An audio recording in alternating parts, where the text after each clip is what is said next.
Simon Walters, has Boris Johnson taken inspiration from Donald Trump and found the art of the deal? By Simon Walters for the Daily Mail, published 027 British Summer Time, the 12th of September 2019, updated 035 British Summer Time, the 12th of September 2019. Judging from Boris Johnson's change in Brexit tactics, you could be forgiven for thinking he had been reading Donald Trump's book, The Art of the Deal. In it, Trump, as a businessman before entering politics, explained his approach to winning multi-billion-dollar deals. One observer summed it up as threaten the outrageous, ratchet up the tension, amplify it with tweets and taunts, and then compromise on fairly conventional middle ground. Johnson is more likely to quote Cicero or Churchill, but considering that he's been pinned into a corner and forced to review his strategy, he may have to follow Trump's negotiating method. Judging from Boris Johnson's change in Brexit tactics, you could be forgiven for thinking he had been reading Donald Trump's book, The Art of the Deal. Boris's version of threatening the outrageous was his vow to die in a ditch if Britain doesn't leave the EU on October 31st. He has since ratcheted up the tension, with repeated threats about leaving without a deal, and had dumped 21 anti-no-deal Tory MPs while has gone about amplifying his intransigence. With just 49 days to go until his deadline, there are signs he is moving Trump-like towards the fairly conventional middle ground. Principally, that means viciously rebutting Nigel Farage's offer of a general election pact, with Number 10 branding the Brexit Party leader unfit to govern. This was part of a charm offensive to the Tory 21, who loathe Farage and are keen to get back into the fold rather than risk losing their jobs as independents. Of course, the torpedo launched at Farage could backfire if Johnson ever needs his help in an election in Northern Leave voting seats. Another step into the middle ground is Johnson's apparent willingness to compromise on the Northern Irish backstop. A similar proposal was put forward by Brussels 2 years ago but rejected by Theresa May, mainly because Northern Ireland's Democratic Unionist Party (DUP) said it was tantamount to letting Brussels annex Ulster.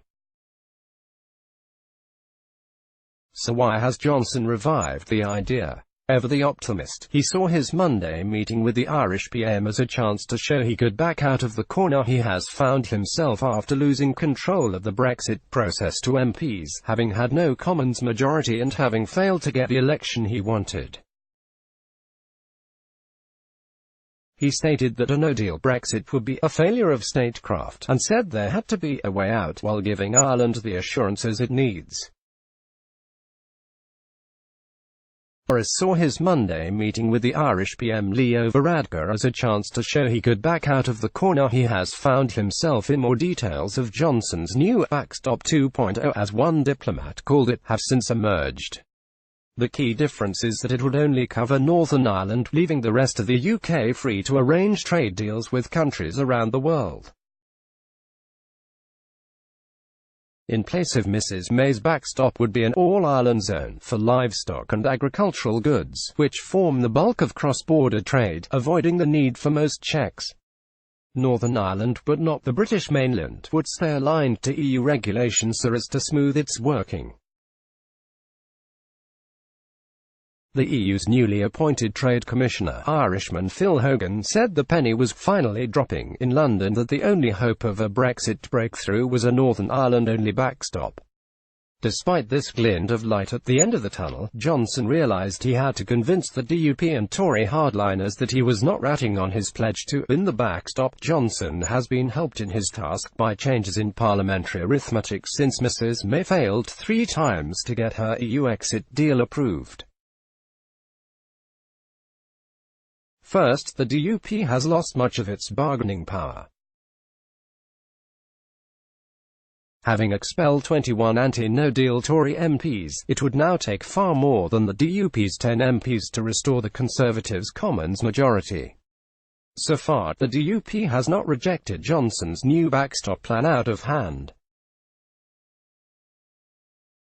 In fact, Northern Ireland's politicians have been offered the carrot of having a say in EU regulations covering the proposed All-Ireland Zone, and Johnson has thrown into the mix the prospect, however far-fetched, of a road bridge joining Scotland and Northern Ireland as a concrete symbol of all four parts of the United Kingdom being linked.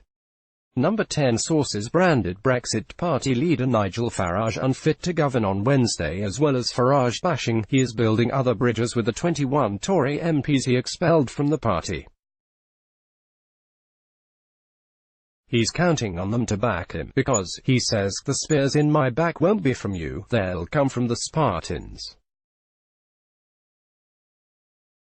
This is a reference to hardline anti-EU Tory MPs who brought down Mrs May and who liken themselves to the ancient Greek warriors from Sparta. Some of these diehards won't surrender even if the backstop is ditched in its entirety, but there are others in this caucus of about 50 MPs who could be won over. Meanwhile, he's busy wooing Tory Remainers, mischievously calling himself a Brexiteaser after Europhile Tory peer Lord Heseltine, and signalling his social conservative credentials by saying foreign students will be allowed to work in the UK for a longer after they graduate. The truth is that Jeremy Corbyn prefers to block Johnson rather than accept any sensible compromised deal, but even if the dumped Tory MPs, the Brussels baiting and the DUP come round to supporting a new backstop plan and EU negotiators approve it, too, a lot of ifs, admittedly, Johnson will still need some Labour support to get it through the Commons.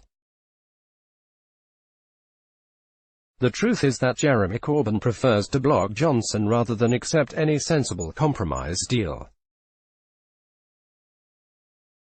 That said, it is estimated that up to 50 Labour MPs in Leave voting constituencies could back such an agreement. If so, Boris Johnson might need just one more tactic to stagger over the October 31st line. How about another piece of advice from Trump's art of the deal? Be flexible and consider multiple solutions to every impasse. Let's block ads. Why?